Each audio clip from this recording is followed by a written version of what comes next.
సిరి, నువ్వు వెళ్ళి బెడ్రూమ్లో ఉండు. నేను పిలిచేంత వరకు బయటికి రాకు, ఓకేనా? Okay daddy. సరే, లోపలికి వెళ్ళి ఉండు.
అలాంటి వాళ్ళది నిజమైన ప్రేమ కాదు, అది వ్యామోహం.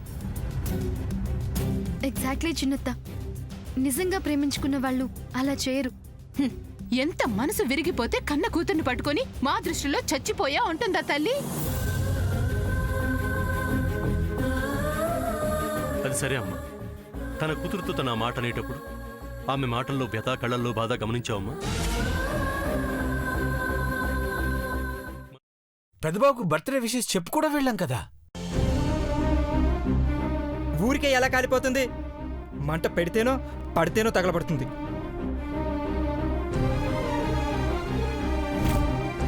కరెక్ట్ చిన్నబాబు, నీకొచ్చినట్టే నాకు డౌట్ వచ్చింది. పార్వతే షర్టును తగలబెట్టిందనుకుంటా.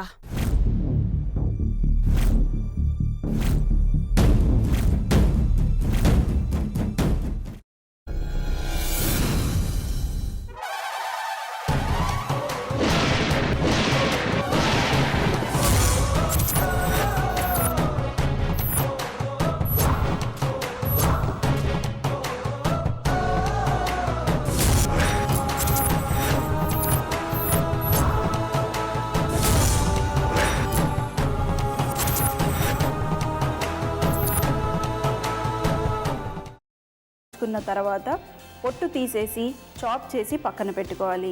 ఒక ప్యాన్లో కొద్దిగా నూనె వేడి చేసి అందులో ఆవాలు, మినప్పప్పు, శనగపప్పు, కరివేపాకు, సన్నగా తరిగి పెట్టుకున్న ఉల్లిపాయలు వేసుకుని 1 నిమిషం పాటు వేయించుకోవాలి. ఆ తర్వాత కాల్చి కట్ చేసి పెట్టుకున్న వంకాయని కూడా అందులో వేసుకుని బాగా మిక్స్ చేసి బౌల్లోకి ట్రాన్స్ఫర్ చేసుకుని అందులో తగినంత చిక్కటి పెరుగు లేదా పల్చటి పెరుగు వేసుకుని మిక్స్ చేసి అన్నంతో కానివ్వండి, చపాతీతో కానివ్వండి సర్వ్ చేసినా చాలా బాగుంటుంది.